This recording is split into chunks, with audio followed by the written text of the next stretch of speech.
Aquí seguimos con más Entre Calles y seguimos descubriendo y analizando diferentes asuntos de actualidad de toda la comarca del Condado.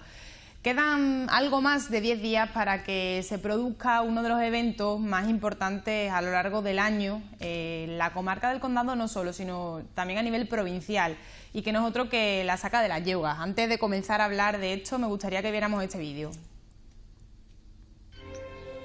Cada 26 de junio, Doñana despierta con el salvaje trote de sus yeguas.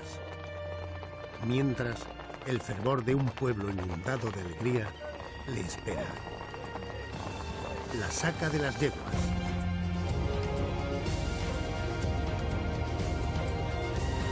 La Saca de las Yeguas, tradición salvaje. Cada 26 de junio, solo en Almonte.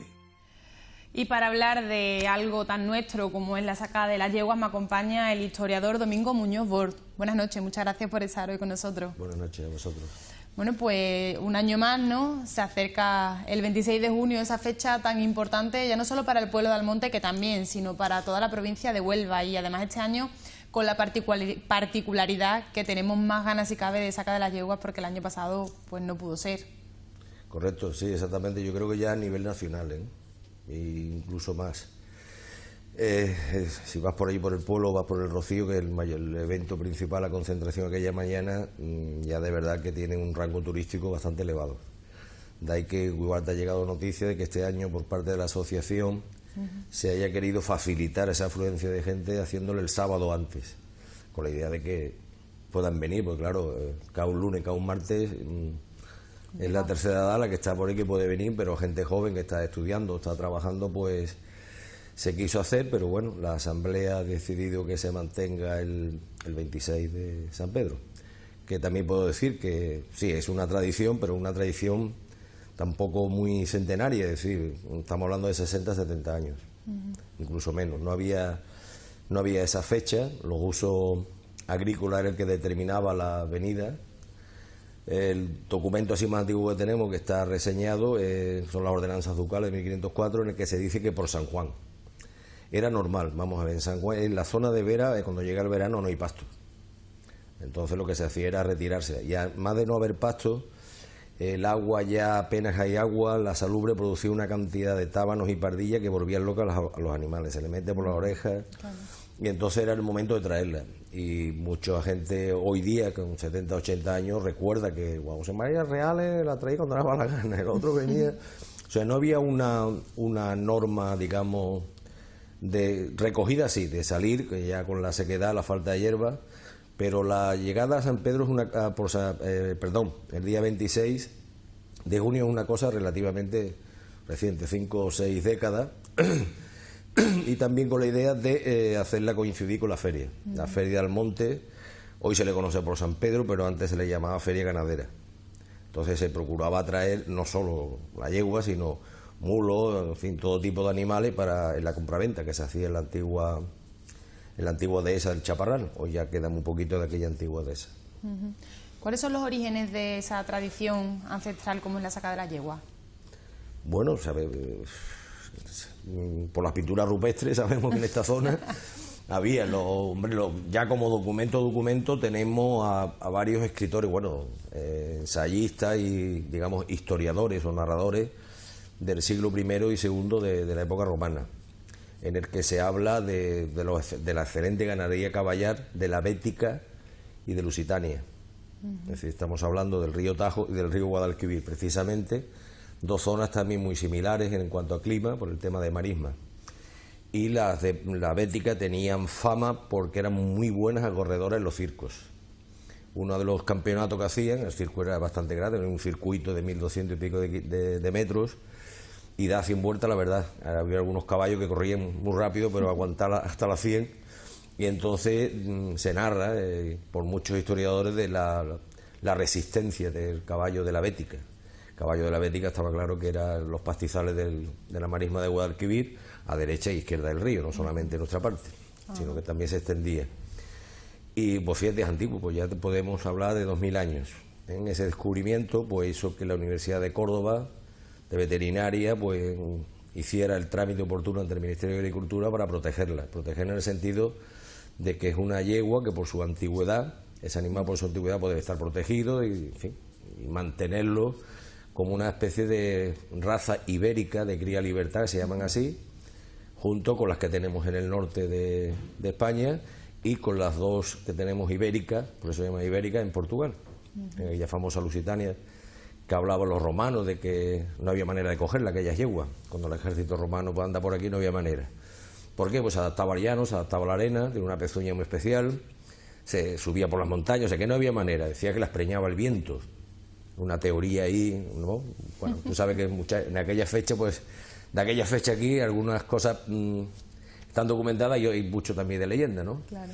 Pero bueno, ahí está. Y los árabes, pues los árabes hicieron ya incluso una ganadería militar.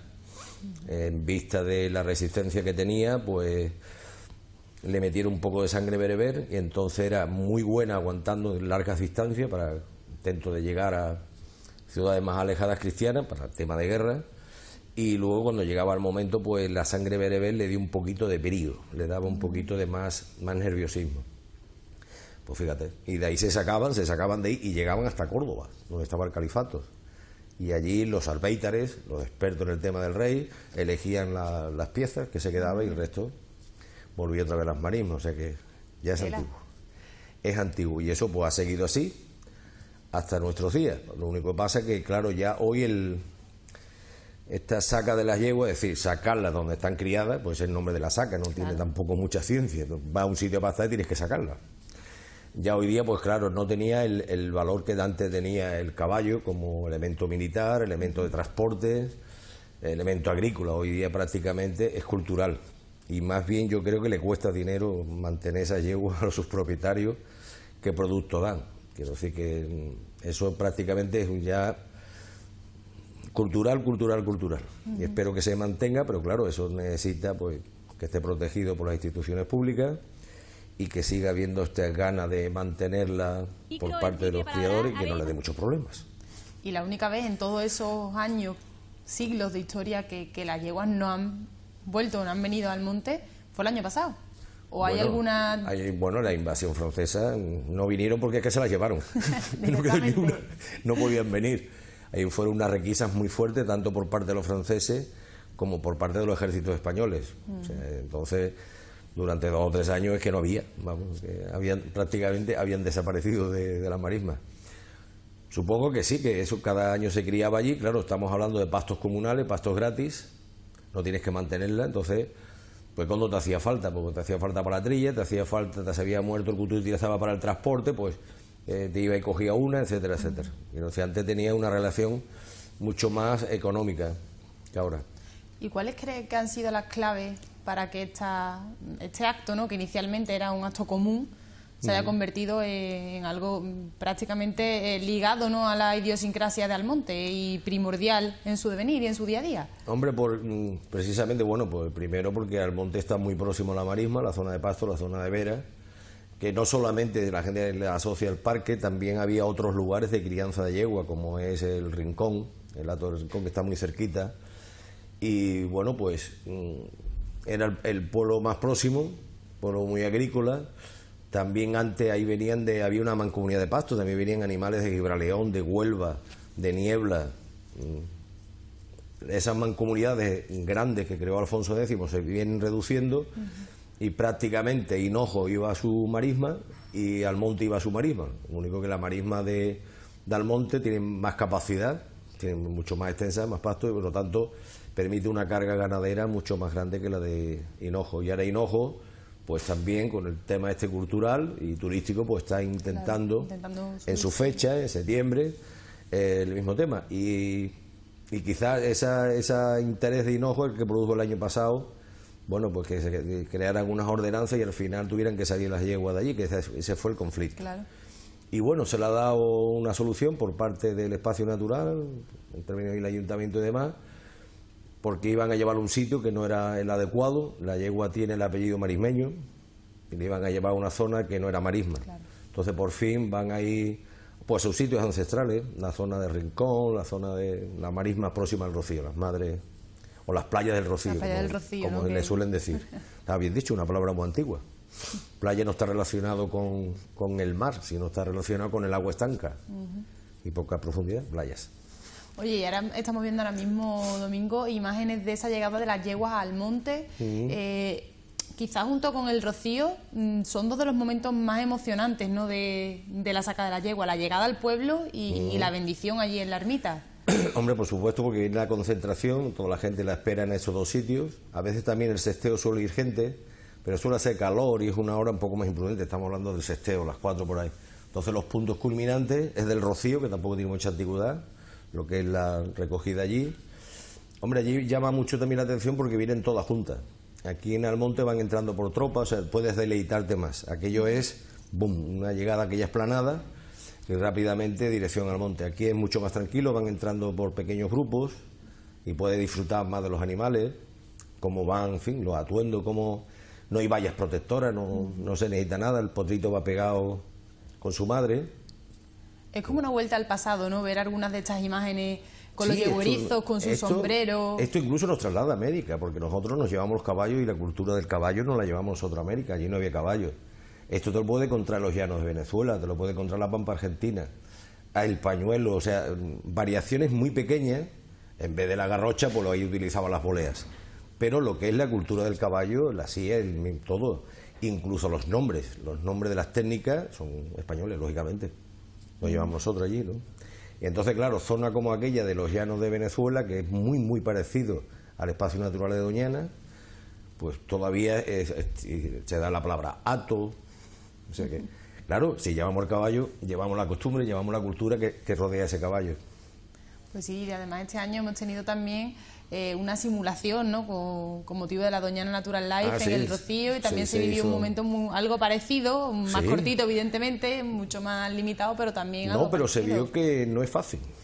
Ha habido que se cayeron 3. No es fácil manejar, porque son animales, no son salvajes. No, nosotros preferimos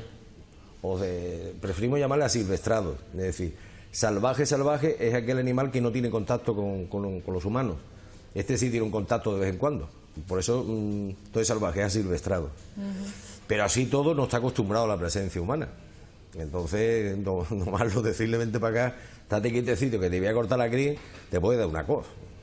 Claro. O sea, y luego el espacio realmente es difícil, más este año con la lluvia, pues los lucios estaban llenos de agua y claro, todo eso, la verdad que es muy bonito porque se mantiene el tema ancestral, es decir, no van en camiones, no van en trenes, vienen, pues tú imagínate desde allí a Córdoba, ¿no? Estamos hablando, no son 15 kilómetros, sino muchísimos más, que es lo mismo pues que en el oeste americano se llevaban de un sitio para otro, grandes manadas que se llevaban tanto de caballo como de ganado vacuno, se llevaban de un sitio a otro, sobre todo los puntos de embarque de los trenes por la inmensidad de los estados americanos. Y las yeguas van de la marisma al monte y luego allí participan en la feria ganadera, ¿no?, que eso también es algo que se hace desde el principio, pero no sé, ese momento de poner, ¿no?, de organizar a las yeguas en la feria ganadera, ¿cómo ha cambiado a lo largo de todo este tiempo? Pues bueno, ha cambiado que quizás en espacio, en volumen, antes se hacía lo mismo, es decir, lo que pasa es que también con la yegua venían otros animales, ¿vale? Entonces, esa feria como tal se crea en 1800 y pico, fíjate, estamos hablando de hace nada y menos. Claro. Pero bueno, antes de crear esa feria ya había también en estas mismas fechas, según las ordenanzas de 1504, que tiene casi 300 artículos exclusivamente para la ganadería, estaba regulado igual. Es decir, por esta fecha, San Juan, San Pedro, era el final de verano, era el final del ciclo, el final del invierno. Entonces todos los animales de los pueblos, me imagino que el resto también, que estaban fuera de lo que era el estado del Duque de Medina Sidonia, tenían que venir a rendir cuentas. Es decir, yo soy pastor de ovejas, tú me has dejado 700, tú eres el dueño, y aquí están las ovejas, aquí está el caballo, aquí está la vaca, mira, el hierro y la marca de que lo mató un lobo. Para que te descuente una, si no tienes que pagarlo de tu dinero. Los yeguerizos igual, los yeguerizos salían cada año, salía subasta en el pueblo, y 1 o 2 personas o una sociedad se hacía cargo de las yeguas a cambio de una pequeña cantidad de dinero o algo de trigo. Y también a partir de San Juan, por San Pedro, siempre en las mismas fechas, tenían que venir al corral de consejo, lo que era el ejido, en este caso el monte, la dehesa del Chaparral, más o menos lo que es esa entrada, ahí estaba el antiguo ejido, y bueno, pues daba cuenta del ganado, de las cabras, de las vacas, de los caballos, los ramadanes, o sea, los antiguos pastores. Tenía que dar cuenta de que había muerto por enfermedad, comida del lobo, en fin, ajustaba y cobraba su soldada, su dinero. Y claro, pues estaba en la parte espiritual, en este caso en Almonte, pues la figura de San Bartolomé era muy importante, con una capilla tan antigua como la propia iglesia, porque San Bartolomé es el padrón de los ganaderos y curtidores. Entonces, pues donde aparezca un San Bartolomé es que ha habido una tradición ganadera. Eso seguro. Eso seguro, además aquí en el y condado entonces, lo tenemos muy pues estaría la presentado. fiesta religiosa normal y luego pues estaría la parte lúdica, pues la gente ahora tiene dinero, ¿no? Pues incluso los prostíbulos llegaban, montaban sus casetas, depende de qué intensidad. Antes era público, no era como ahora perseguido, ni mucho menos eso, era lo más normal que había. Pues el que venía el vino, el anís y los 2 o 3 días de fiesta. Con el tiempo, bueno, pues esa fiesta pues pasó a llamarse la Feria Ganadera y primero empezó en septiembre y agosto y vieron que no coordinaba bien y la pasaron precisamente a estos días. A los días de San Pedro. Exactamente, esa es una de las investigaciones que ha hecho, que nos conocemos como Javier Almonteño, Javier Coronel, pues ha hecho este tipo de evolución, como el mismo ayuntamiento tiene que cambiar y al mismo tiempo coincide con la llegada de esos animales. Entonces empieza a llamarse Feria Ganadera. No se llama de San Pedro por ningún sitio. Y con el tiempo se empieza a llamar de San Pedro, pero se le cita como patrón, pero no hay ningún acuerdo en que San Pedro sea patrón de Almonte. O sea, es curioso cómo ha ido llegando la misma fecha de la tradición ganadera, ha influido en que se haga una feria ganadera, etcétera, etcétera. Yo siempre he dicho que la naturaleza al final crea cultura, al final crea unos modos de vida, porque es normal, y aquí está. ¿Y cree que seremos capaces de mantener esta tradición? Hombre, yo creo que sí, yo creo que, bueno, primero que hay ya una sensibilidad muy grande. Aunque esto no genere dinero, es cultura, ve cada vez más gente más joven, o sea que las generaciones se van sustituyendo, menos mal, y bueno, que es una cosa agradable, natural, ecológico, es una especie que lleva ahí 2000 años conviviendo con el lince, águilas imperiales y otros bichos también muy protegidos, y creo que se llevan perfectamente, controlando que la carga ganadera no sea excesiva, simplemente no por nada que haga daño a otros animales, sino el tema está en que el pasto que hay es el pasto que hay. Entonces, pues, si puede mantener 3000, 3000. Claro. Eso depende también de la climatología. Pues nada, nosotros simplemente ya lo único que nos queda es esperar a que llegue ese 26 de junio tan esperado, porque además es como hablábamos al inicio, este año es más esperado aún que nunca, y disfrutar de la saca de las yeguas que forma parte del ADN de Almonte y también por ende del ADN de la provincia de Huelva. Hombre, por supuesto, además que te he dicho que ante todos los pueblos, digo, de toda desde 1269 que se crea Mancomunidad de Pasto, iban ahí. O sea, exactamente. Domingo, muchas gracias por habernos acompañado esta noche. Nos vemos el próximo 26 de junio disfrutando de la saca. Evidentemente. Muchas gracias. A vosotros.